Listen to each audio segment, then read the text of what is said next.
The rural idyll of the Ardennes forest of southern Belgium is about to be shattered by screaming 500 horsepower engines. Spa's famous racetrack is the scene of the dress rehearsal for the world's biggest race, the 24 Hours of Le Mans. A three-day battle between the world's fastest sports cars. The top teams are here to show that only they have the speed and reliability to be crowned champions at the big one in June. But a bunch of British upstarts are out to spoil their party. Once the light goes green, for us it'll be flat out.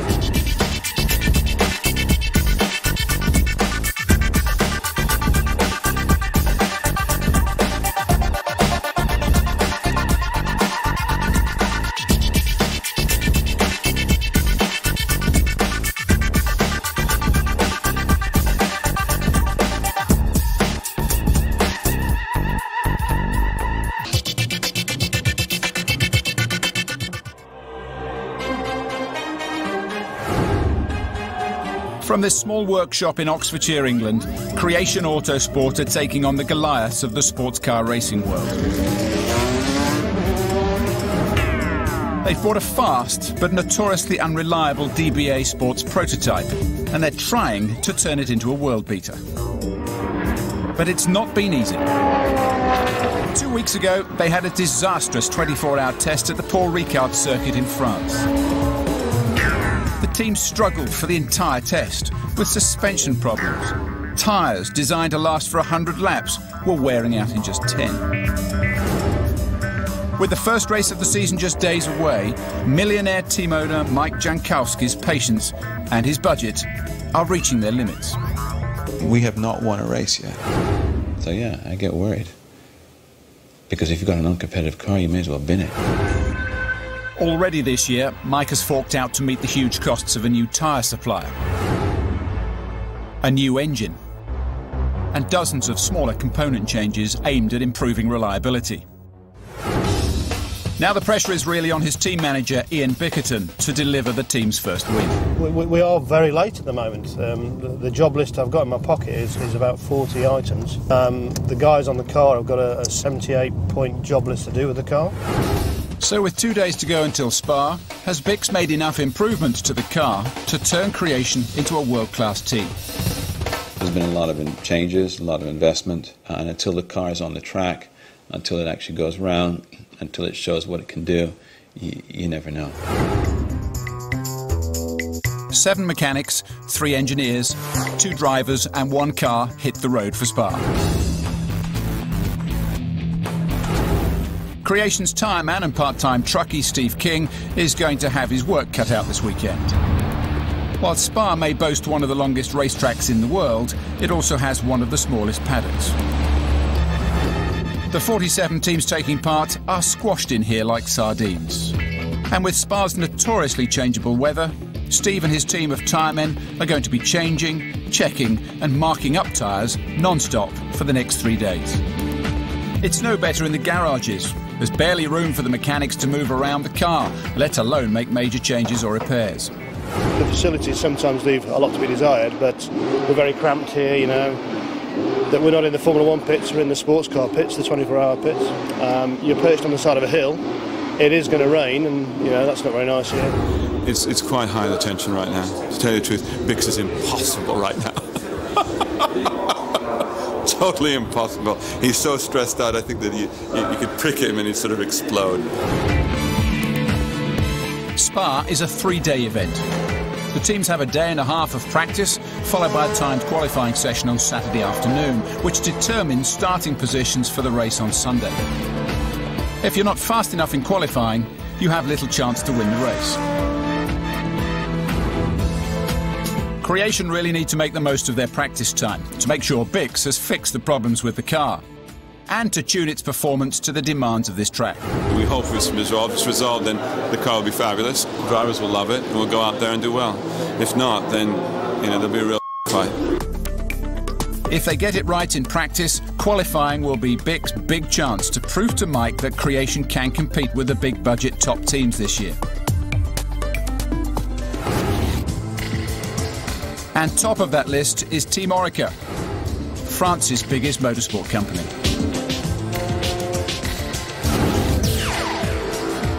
They're running an Audi R8. This four-time Le Mans winning car cost hundreds of millions to develop. It's prime German engineering perfection. It's the Goliath to Creation's David. Everyone at Oreca has supreme confidence that they have the car to beat. La voiture est très performante en tout ce qui est en virage, quoi. Elle a un amortissement qui est génial et une charge aérodynamique qui est très forte. Donc effectivement, au rouge, blanchiment, le double gauche de poids, la voiture est efficace. Creation are also up against another big-budget French team, Pescarolo Sport.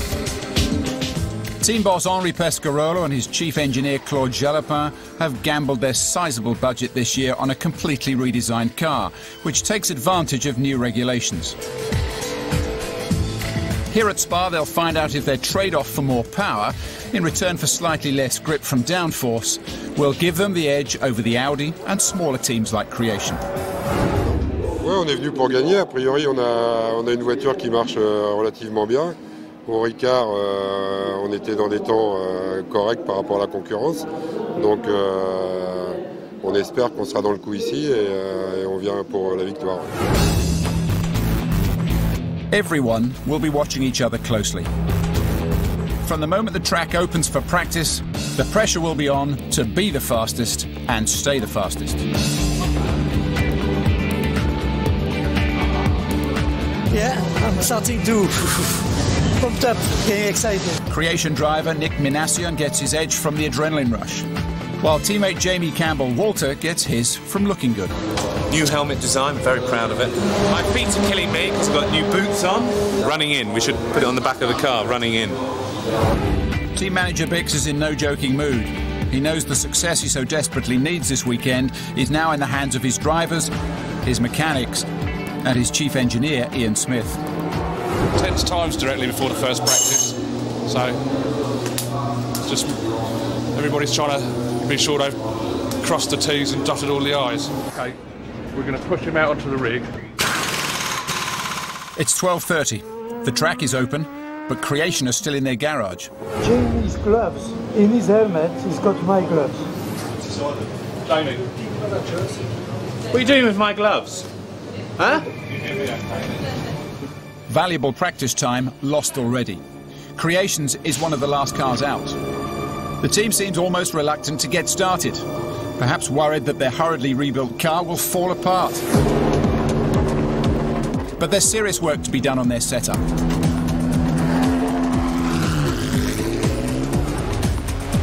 A racing car is an infinitely adjustable precision machine. And choosing the right settings for hundreds of different components and electronic controls is one of the most important skills of a successful team. Smithy must set up Creation's car to the exact requirements of Spa's 12 corners, 12 straights, steep gradients, and tight hairpins. To get a fast lap time, his drivers will need to be able to go flat out through the fastest corners, like Blanchiment and Eau Rouge, but may have to live with some compromise through slower parts of the track.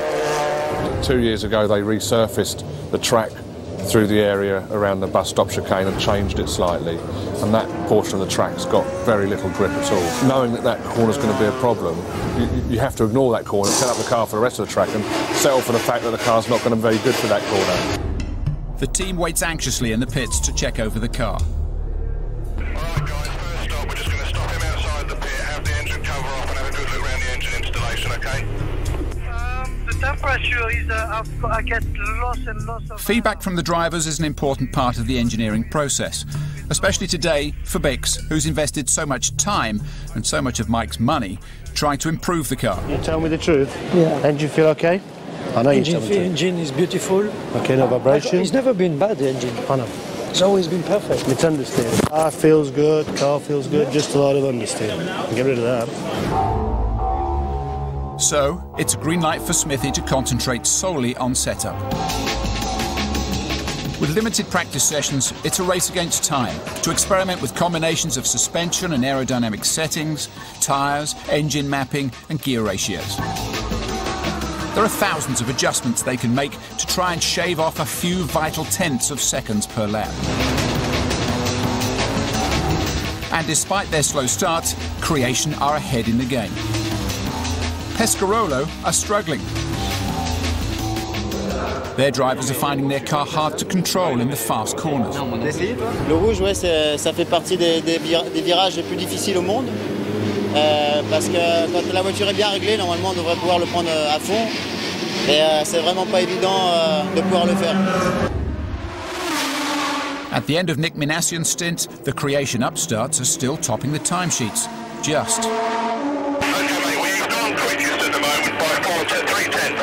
You're 3 tenths quicker than anyone else at the moment. But there's still plenty of time for everyone to get a lot faster. So the pressure's now on Smithy and number 2 driver Jamie Campbell-Walter to keep Creation on top. Everyone happy? Okay, Jamie, off you go, mate.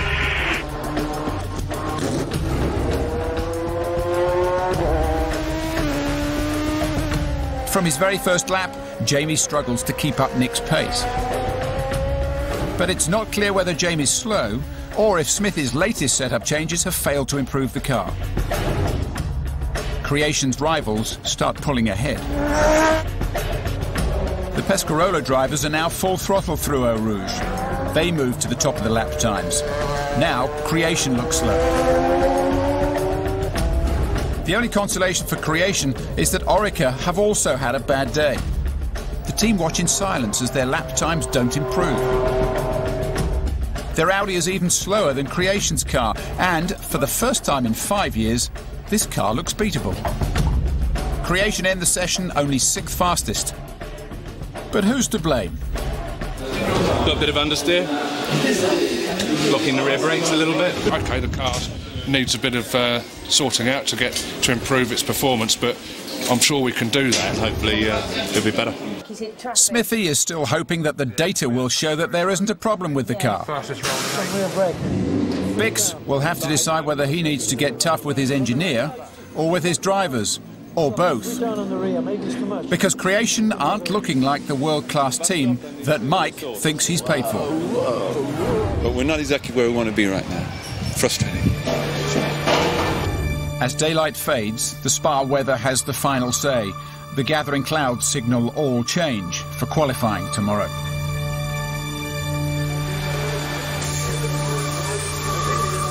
Saturday morning, and the rain that Spa is so famous for has arrived.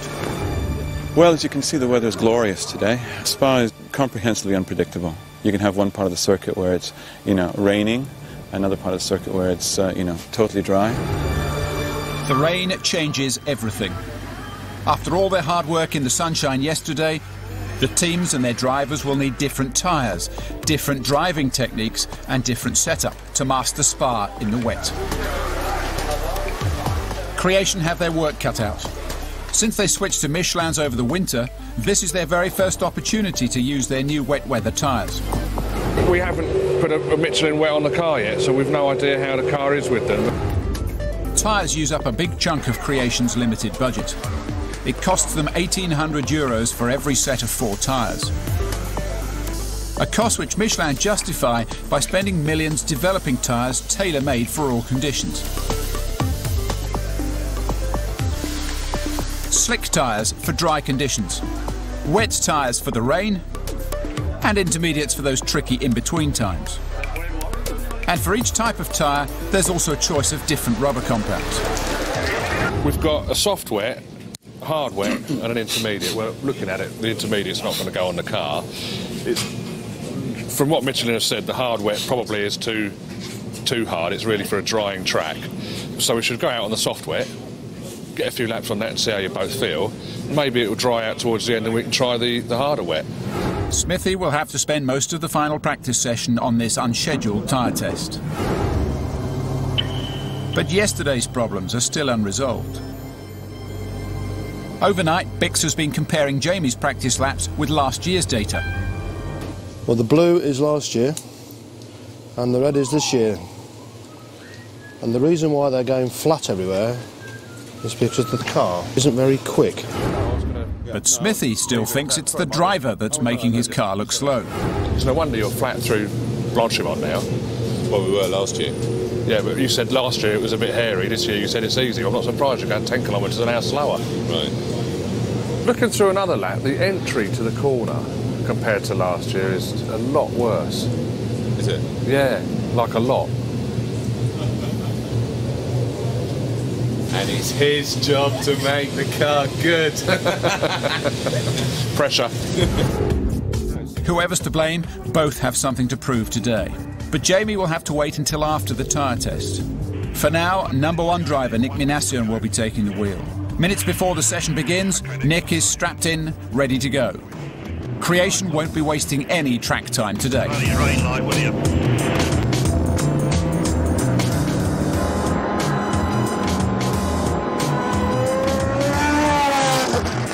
At first, Nick struggles with the conditions and an unfamiliar tyre. Around him, Spa begins to take its toll.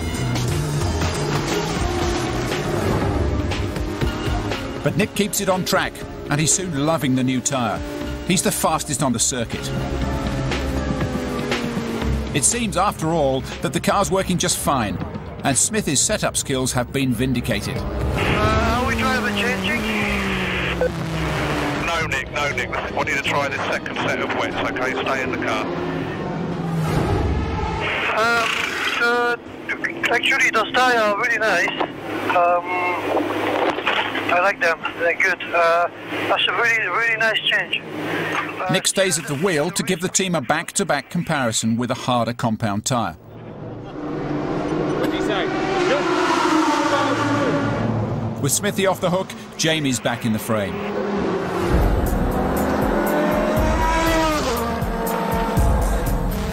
The good news for Creation is that the more durable hard tyre is just as fast as the soft. Okay, Nick. And the good news for Jamie is that he will finally get a chance to get back on the team. Driver change? Yes, Nick, please. If you could loosen your belts and hop out the car, please.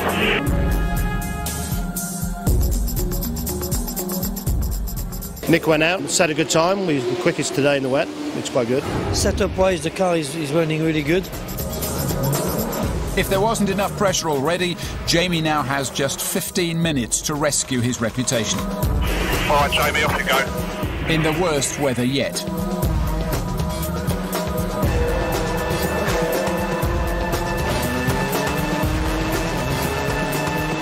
It's as bad as it could get without the track being closed.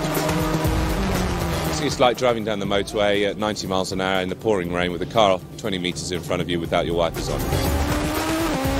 It's a challenge just to stay on the track. But Jamie has a point to make. Everyone's lap time slowed down, but Jamie is as fast as anyone. And he's rubbing it in. He's hounding the slower Audi through the chicanes.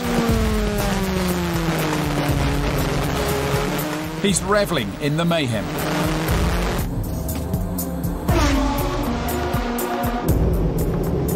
Okay, hop out. He comes back happy, but soaked to the skin. But has he done enough to satisfy the boss? He wishes he had a roof. You want a wetsuit? Your bum's all wet, Jamie. I think it looks big. Creation end the session with Nick's fastest laps topping the times. And Bix even allows himself some praise for Jamie. It was a lot wetter when Jamie was out, so yeah, Nick did a 24 something, Jamie did a 28. The times were comparable with the Audi, so it's pretty good. Against all expectations, Creation have proved themselves the team to beat in the wet. They're ready to challenge the big boys against the clock. In Saturday afternoon qualifying, the teams compete to set the single fastest lap. Each car's best time will determine its position on the starting grid for tomorrow's race. Qualifying this afternoon is only 20 minutes, so we'll only have one driver qualifying the car. That'll be Nick. For qualifying, you push like mad. But in a 6-hour endurance race, grid position is more important for morale than race position. For the team, it's a nice feeling, you know you are the fastest. You hear me, Nick? What's your water temperature, mate? In qualifying, there's no limit on the number of laps. But the prototypes, like Creations, get the track to themselves for just 20 minutes before the slightly slower GT cars join the fray. Okay, mate, when you're ready, you can go. You might as well wait to the pit lane exit. You'll be one of the first cars out. Avoiding traffic can be as important as having a fast car. Pescarolo get an edge over their rivals by being the first in the queue for the green flag. The tactic appears to pay off as Emmanuel Collard puts in a couple of very fast laps right at the start. Nick's looking good. What was up on this screen before, Ian? But there's total confusion on the pit wall as the timing system appears not to be working. I got it at 25.6.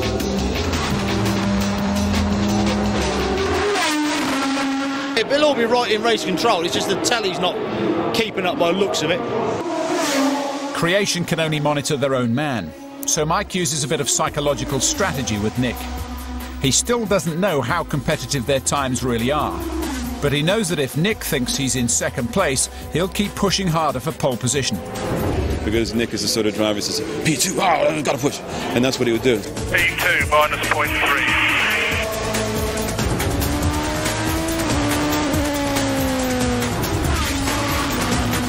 As the session progresses, the track is drying, and Nick's times get faster, closing in on Collard's fast lap in the Pescarolo right at the start of the session. Orica are pushing hard too, but they're over a second behind and will only manage fourth fastest. You won't get another lap. You'll get the flag on this lap. Okay, Nick, you need this lap. It's this lap.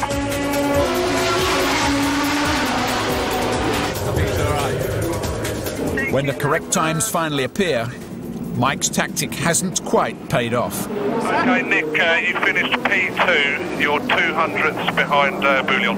200ths of a second difference. That's not bad. Emmanuel Collard's clear lap at the start of the session takes pole position for Pescarolo. After 2 days of hard setup work in every possible type of weather condition, Creation miss out by just 200ths of a second. Two different prototypes, designed to two different regulations, separated by less than a blink of an eye. So I'm a little disappointed, and I didn't push just this little extra bit somewhere to gain this 0.200 of a second. After qualifying, the final hurdle for the top three cars is scrutineering, the racing car's equivalent of an athlete's drugs test. After you qualify the car, go through a technical inspection process just to make sure we're not cheating. The most important test is a stall test, when the scrutineers cover the engine's air intake restrictor, which is used to limit engine power. The engine must stall. Well, we're all smiley now, because we're still heroes. We passed the stall test, so we're all right. Nick may be disappointed to miss out on pole, but for the bosses, Creation has triumphantly pulled together as a world-class team. The big thing now is that we're in a good position for the race on the front row. We just need to stay in touch, really. Pescarolo may feel confident for tomorrow's race, but Creation will be out to give them a run for their money. 6 o'clock, on top of the podium.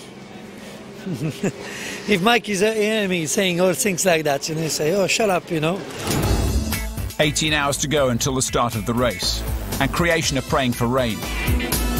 Pescarolo would prefer a hot, dry track to make the most of their superior power, while Orica will have to rely on reliability and strategy.